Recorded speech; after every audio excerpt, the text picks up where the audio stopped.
All right. Welcome to this long awaited first episode of first episode back of the upcoming season of the Milwaukee Bucks on Tap podcast. Corey Moe and Evan Byrne. Evan, how are we doing? Doing well. It's exciting times. End of October means basketball is finally back. You got that right. And what makes this NBA season so fun is the fact that you go through the whole process. If you go through the NBA draft, you go through free agency. Right now, all these teams are going through the NBA preseason. You get to kind of see how each team's going to shake out. A lot of pundits, a lot of prognosticators are going to have all these predictions, but you never really know until you kick off the games.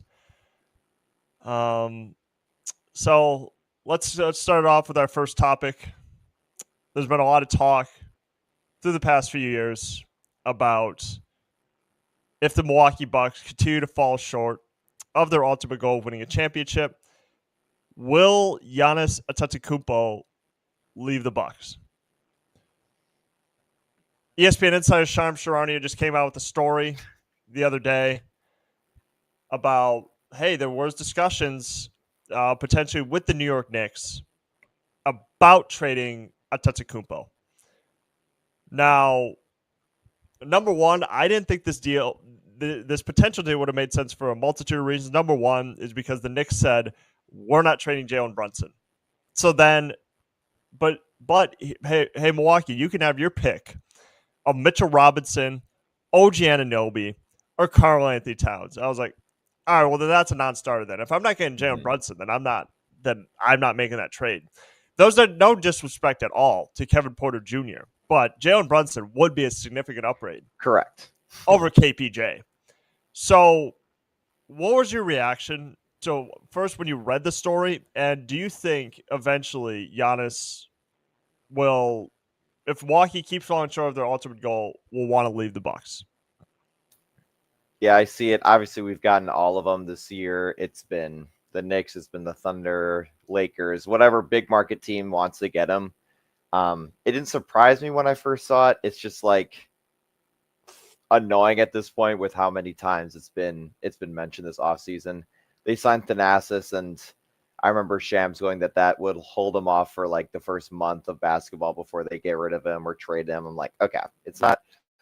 I don't think it'll happen. I think he would leave, like wait for his contract to be up and then go play overseas again. I think yesterday it came out that he wants to essentially end his career in back in Greece, which is totally fine. A lot of people do that, like based off playing for your home country again to end it. I would think that he would rather play here, end his career, and then still have a couple years left and go play in Greece. I don't think he'll ask for a trade. I don't really see a reason why to. That's kind of my thought. I don't know. The whole like stuff to the Knicks, I just don't see it happening. Especially like if you're not getting Brunson, like Karl Anthony Towns would have been cool, but we already have Miles Turner now, so it's like there's essentially no point into that trade of getting a power forward or center when we have Miles Turner already. If we didn't have a center, it would have kind of made more sense. I still would not have done it, but it would have been more reasonable to get a big man back, but they already got their next guy locked up for a few years. Yeah, and I don't think if they were to make that trade for, say, like Cat, that the Bucks aren't getting better. Like No. That's a lottery team. Because I've seen Cat, especially when he was in the early years in Minnesota, that team was losing a lot of games before Anthony Edwards got there. Cat's one of those players who he needs other great players around him to be successful. Like, Cat is not like you've seen Cat in the playoffs, right? Like, he has good performances and he has some gross performances. He doesn't play any defense, and which wouldn't be a good fit next to Miles Turner because Miles Turner is like a great shot blocker. He's a lot more athletic than Brook Lopez is, so I just would not see the need to trade for Karl Anthony Towns. Now, Mitchell Robinson, that should definitely be a non-starter, considering the fact that he can never stay healthy. Yeah, that's OG Anunoby, it's like OG Anunoby's a great defender, providing you next to nothing on the offensive end. Like, he's not like a premium offensive player. Because I would just think about that roster without Giannis, it'd be like Miles Turner, OG Anunoby, like what, Kevin Porter Jr., Gary Trenton, like that. yeah, you're fighting for a play-in. Yeah, that's not. Yeah, like so. Unless it was Jalen Brunson, I'm not making that trade. And look, I heard the Miami Heat had interest. That should already be a non-starter because the Heat, number one, don't have anybody, and number two, Yep, we've even when already they do tried have that. people, they always find a way to make it the most insulting trade possible. Where if you remember 2 years ago when they tried to trade for Damian Lillard, they kept trying to offload Tyler Hero, and I was like, Yeah, no, like, there's no equivalent to it. yeah, like the Miami Heat just have like great role players, but they don't have like those guys you could throw in to trade for a superstar. And again, I honestly thought that that story came out a few years ago that he would never play for the Knicks because of how they treated his brother Kostas. Mm-hmm. So really, I just don't think Giannis would ever go to the Knicks. And I did read the same story you did that he would likely go back to Greece. And I don't even think that's just a Giannis thing. I think you can see that for a lot of the European basketball players. Where Yeah, I don't know if Jokic is going to necessarily wants to spend his entire career in Denver because he likes Serbia, mm-hmm. or I don't know if Luka Doncic like say Luka Doncic gets to 34, 35 years old. I don't know if he's going to spend his entire career in LA because he's from Slovenia. So again, you Yep. could see a lot of these European guys be like, I want to go back to play for my country. And once again, there was that rumor, and I think Giannis immediately refuted it that his wife and Yeah, kids moved back to all Greece. moved. So, which honestly didn't make any sense to me because number one, unless they're like getting a divorce, why would they That one move? didn't make any sense. Why would they move halfway across the world and Giannis is just staying in Milwaukee? That makes no sense to me. And Giannis immediately refuted it. Like, I don't know where these publications heard that rumor from, but like that. But let's do some common sense here, please. Like, why would Giannis move halfway across the world, or why would Giannis' family move halfway across the world and just leave him in Milwaukee? That was silly. That was silly. But look, and I do think that. But Giannis has said before the season started, it's like I'm essentially like I'm ignoring the outside noise, but this team like has to make it out of the first round. They haven't made it out of the first round for the past 3 seasons, and there was a lot of pressure for Milwaukee to compete for a championship, Mm-hmm. and I just think that John Horst has done everything. Ownership has done everything to try to get guys around him.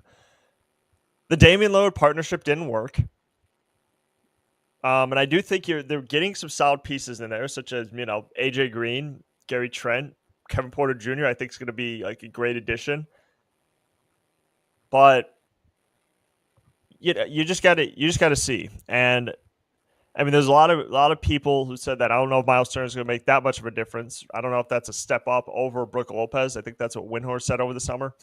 So Anything is a bigger step than Brook Lopez. Yeah, I mean, no disrespect to Lopez. It's just, his body slowed down a little bit, and that's fine. Mm-hmm. That's fine. Like, he's probably going to be, like, I don't know if he's probably going to be a bench player throughout the rest of his career because I just think that, he just slowed down a little bit. And Miles Turner is going to be a little more athletic. He's going to be able to shoot, like, a little bit better. He's going to rebound a little bit better.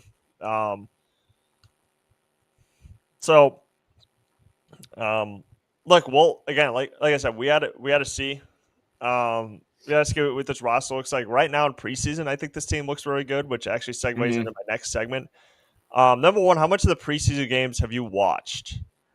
I had to watch highlights every time. It was all of an inconvenience, but I think The Pistons game was really good. Their comeback, again, it's preseason. You never really know what's going to happen with some of the guys who are playing. Not a lot of the guys are going to make the roster. But I feel like Bucks preseason and Bucks summer league are always like doozies. Like it's always not the most exciting thing, or they're just playing guys who most likely aren't going to make the roster, are going to be the two-way guys. But I don't know. The Bucks preseason, the two games that they've lost, or sorry, the one game that they lost was close yesterday against the Thunder. But no, it was kind of reassuring to have a good preseason and hopefully kind of get that momentum going into the season. But I know a lot of the two-way guys have been doing well. They just signed Alex Antetokounmpo as well. So I think he's been on the herd, I believe, before in the past. But no, it should be exciting. A lot of good, I feel like, team chemistry.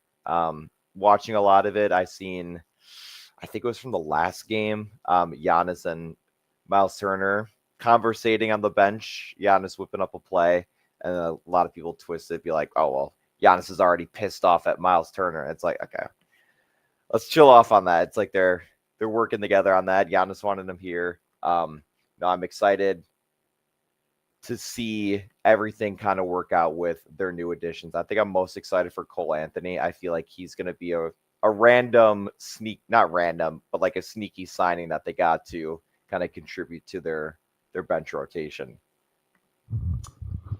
Yeah, I think kind of watching Cole Anthony a little bit. First of all, he is as good of a shooter as he is. He is a great distributor of the basketball. Like, there was a pass that he had, I believe it was to Gary Trent the other night against the Bulls, and it was just he can distribute.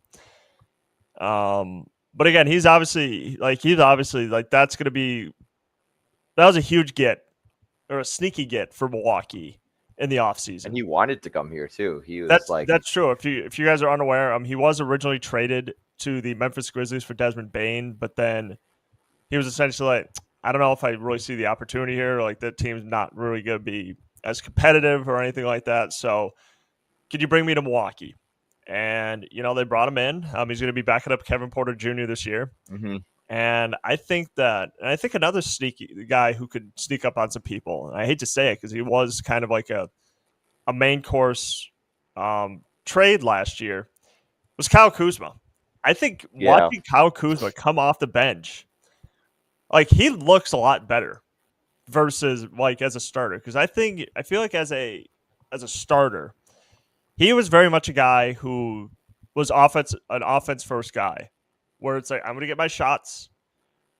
But now as I see him come off the bench, he's looking to pass a little more. He's rebounding, he's defending. So I like Kyle Kuzma better coming off the bench because I do think he's one of those guys who can add a little bit to that offense.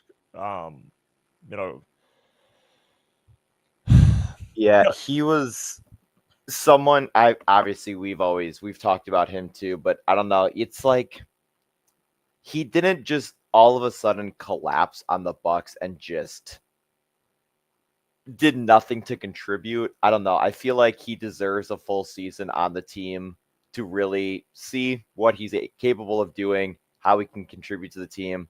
I think a lot of people were too quick to judge with him.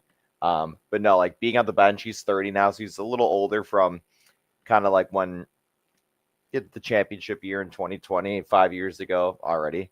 But no, I feel like a full year with the Bucks, full year with the team. Obviously, some of the new guys coming into, I feel like I can't really be quick to judge until the season ends, or we're at the trade deadline, the new calendar year, to kind of see where he's at. But no, the bench thing definitely was working.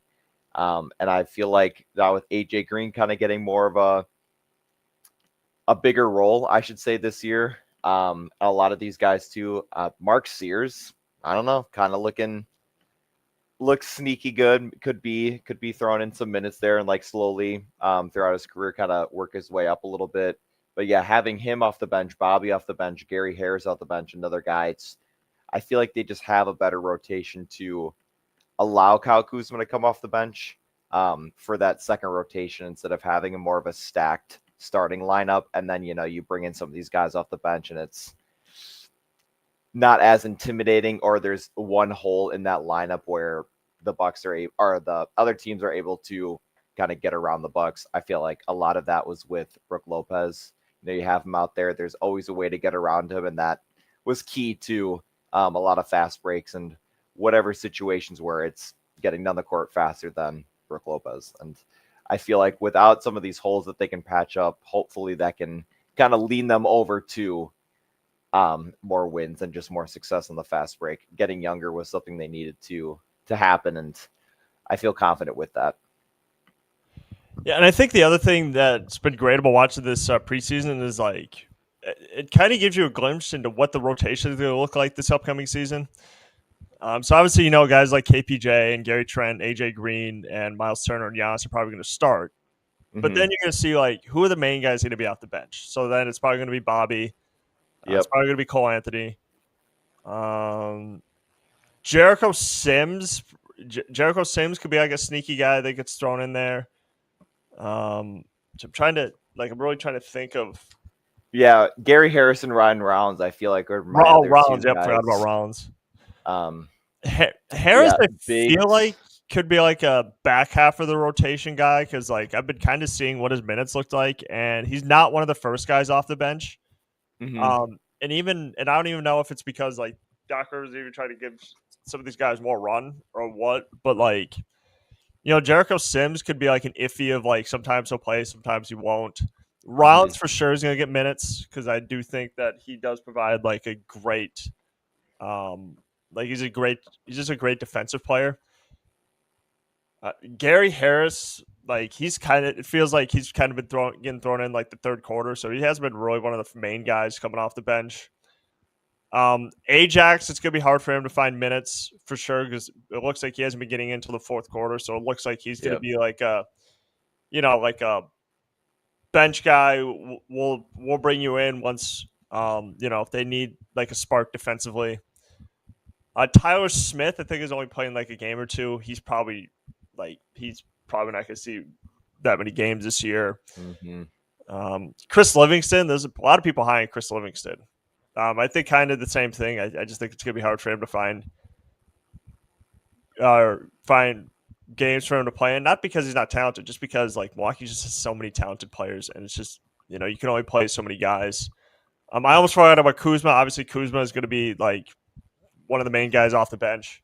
So, that's a lot of people think that preseason doesn't matter. It does a little bit, just from the standpoint of it really gives us like a glimpse into what this team has.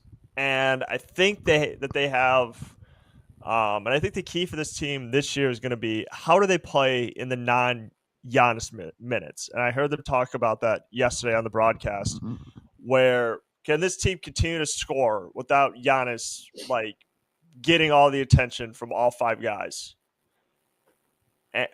And look, we'll have to, and that's like something I'll be keeping an eye on for sure because without Dame, right, you kind of lose like one of your main scorers. And can Miles Turner be that? Can Kevin Porter Jr. be that? Can Gary Trent Jr. be that? I do think that this team is going to be a lot more cohesive, I would say, because Lillard's obviously a guy, no fault of his own because he's a top 75 player who needs the ball in his hands. And, Giannis needs the ball in his hands. So, how do the other guys play off Giannis is going to be the key because I think Giannis is a great distributor of the basketball, but, and he doesn't need the ball in his hands to be successful, but, with him likely, with all the defenses likely geared towards him, how are the other guys going to be able to step up? Can guys like Gary Trent, Gary Harris, AJ Green, Miles Turner, KPJ, can they have career years? Can they start to eat, so to speak? If everything is kind of geared towards stopping Giannis. Yeah, because obviously, I mean, in the past, it was always you had Giannis, you had Drew Holiday, you had Chris Middleton. So there was always someone or two of those guys could always be on the court, or one of them where you could kind of trust that veteran presence where Giannis is out, but you still have these two other bigger named veterans. I feel like the biggest thing with Giannis is not going to play 48 minutes every game. So I think with that time, it's going to have to be Kevin Porter Jr. It's going to have to be their ball handling heavy guys. So Kevin Porter Jr. Personally, I think Ryan Rollins could kind of be a distributor as well. And then Gary Trent Jr. in the sense of, being able to finish a play off. I think Miles Turner can definitely be out there without Giannis.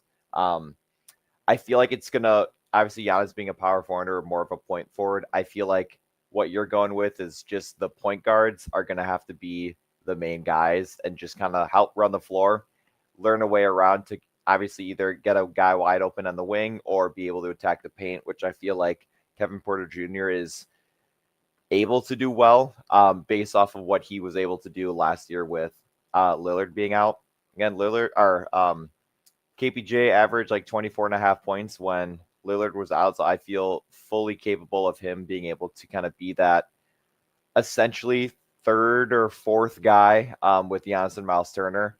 I'd kind of put him at 4 to 5, I guess, with the aspect of talent for them being out in the starting rotation. But yeah, it's just going to be a lot of their ball dependent point guards and just hoping that their distribution is able to get guys wide open, whether that's Miles Turner in the paint or that's Gary Trent or Taurean Prince somewhere around the 3-point line, or even AJ Green at this point too.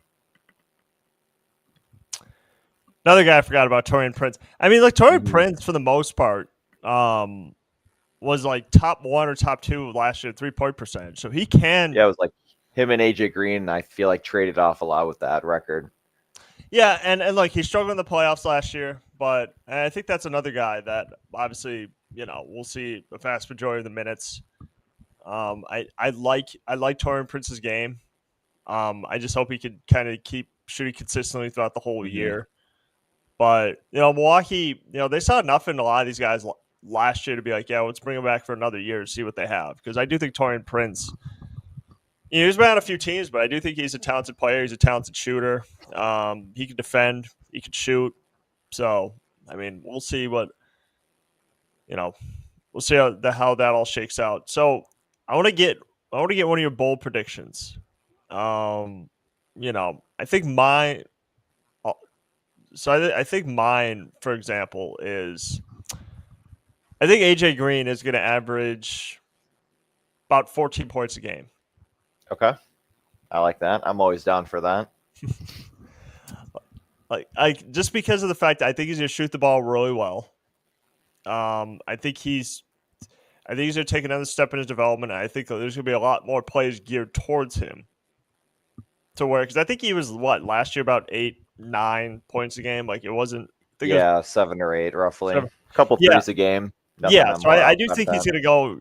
I think his shooting is going to take another jump. I think he's going to average about 14 points a game. He shot lights out. What was that? The Bulls game, like 5 for 5 on threes. Oh yeah, he was killing points. Oh yeah.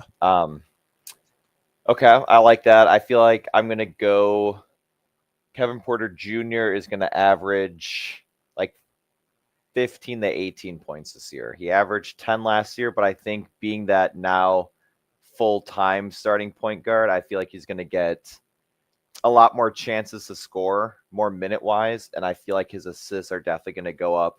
I feel like he could be a 16-5 guy, especially now with Giannis and Miles Turner. I feel like there's going to be a few more opportunities for him to not only score, but also to assist Giannis and Miles Turner down in the paint. I feel like with his now starting role, more minutes over Lillard, I feel like will be kind of the guy to take off and have more of a career year.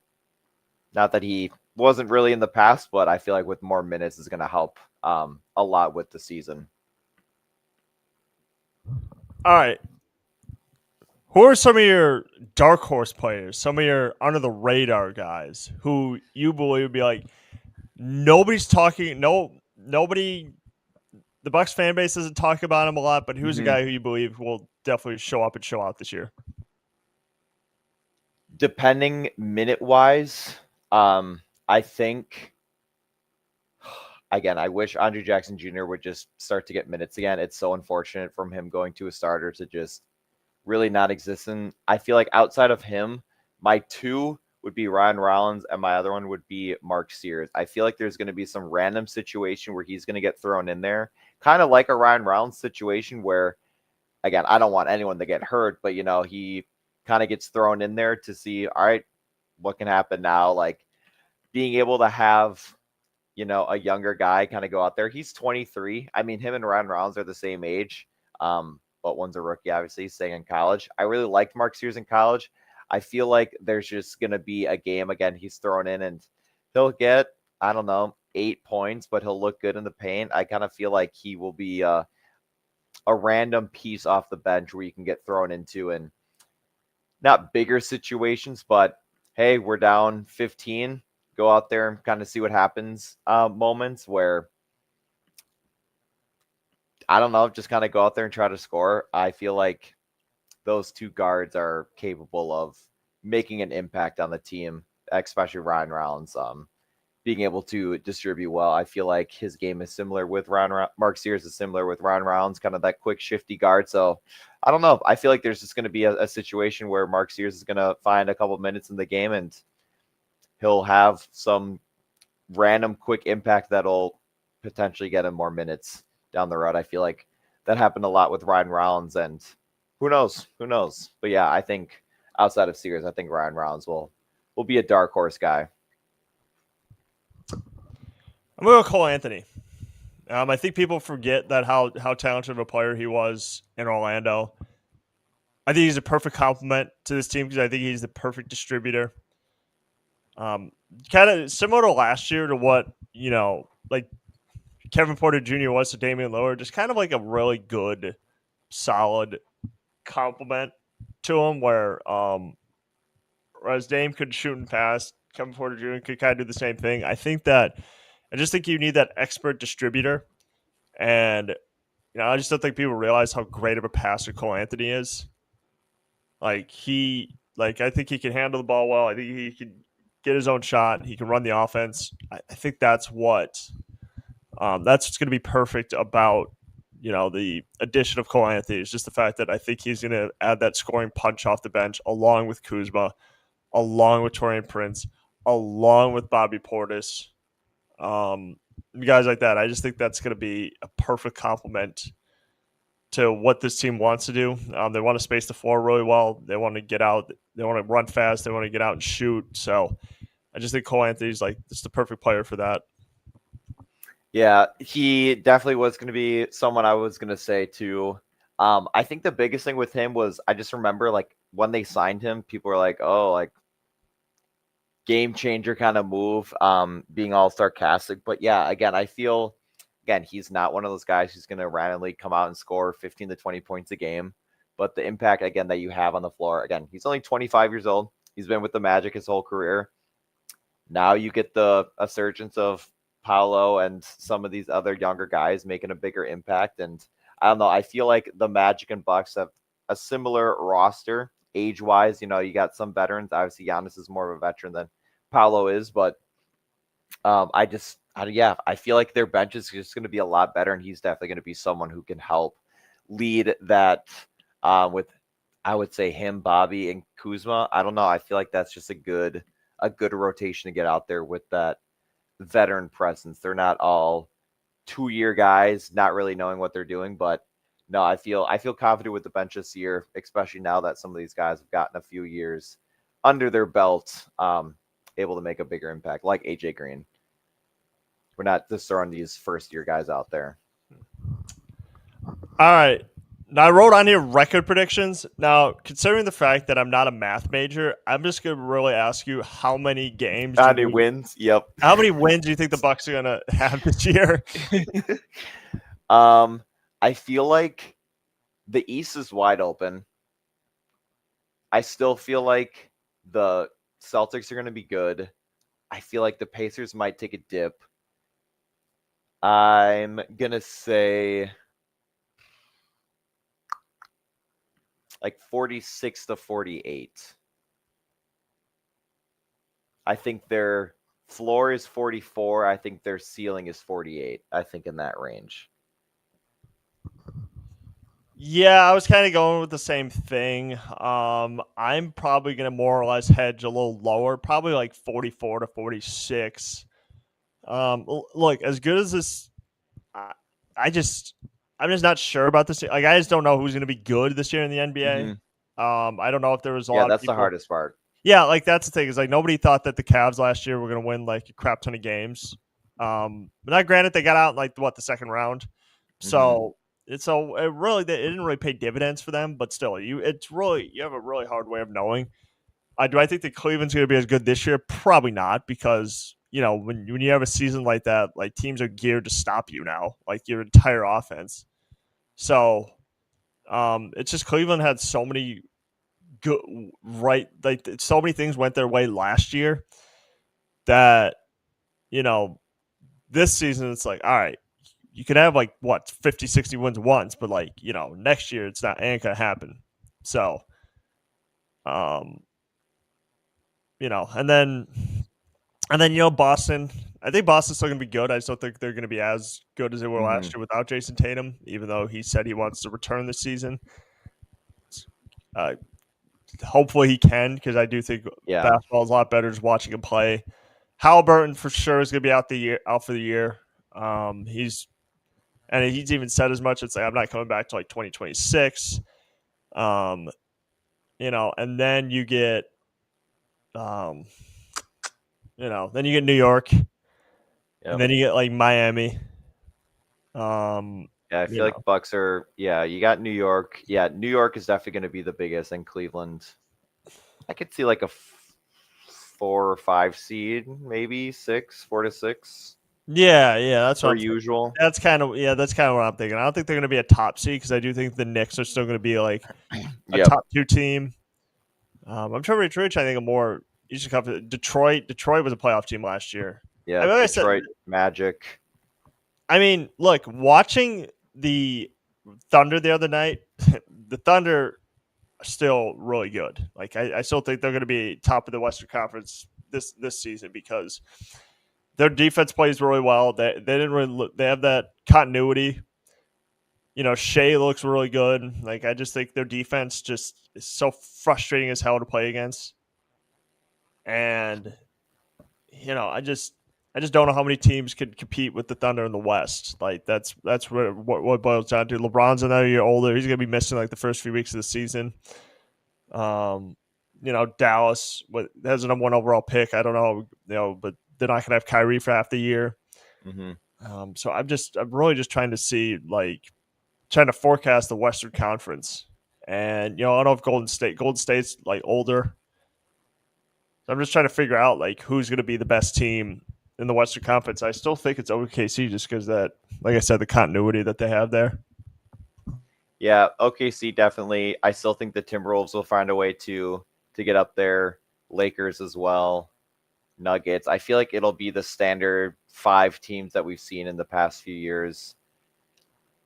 Again, I don't see Memphis doing, I wouldn't say doing well, but they'll still be talks and, playoff team. But no, I feel like the Lakers will find a way, the Nuggets will, the Timberwolves, someone will find a way to get the 2 to 5. Yeah, I still think OKC is taking it all with the Western Conference that way, or that side as well. Again, it's so we hard got to know. let's see. So Milwaukee's got first game, I believe. Yeah, A week from today, I believe. week from today. Yeah. The Washington Wizards at home. A lot of excitement's going to be in the air. First game back at Fiserv. So, Evan, do you have anything else? No, it'll be nice that opening game to have Chris Middleton return. Yeah, I think starting out at home will be nice to have, especially against the Wizards, hoping we can kind of just start off with a win. I did see it still irks me about AJ Johnson. I saw he grew half an inch and gained 9 pounds of muscle. I feel like he's going to be good this year. Exciting to kind of see that, but I'm hoping with the Bucks starting with the Wizards and Raptors, we can kind of start off 2-0 and maybe flip what happened last year with the start of the season. Obviously, we still ended up making the playoffs, but starting what I think 0-7 or 0-8 last year was very demeaning. But I think trying to be able to get hot early and kind of make a little push, especially with Cleveland and New York being their third and fourth games. But no, it'll be exciting.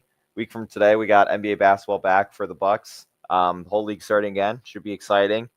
Again, it's wide open this year. I feel like on the Eastern side with Tatum being out and Halliburton being out, I feel like the Bucks could potentially make a run hopefully this year. I feel like with the Brewers, just got to get out of that first round again, and who knows what's going to happen from there. Obviously, Bucks 2026 NBA champions, of course. Hope that happens. All right. Thank you guys for tuning in to this edition of the Milwaukee Bucks on Tap podcast. And we will see you guys after opening night.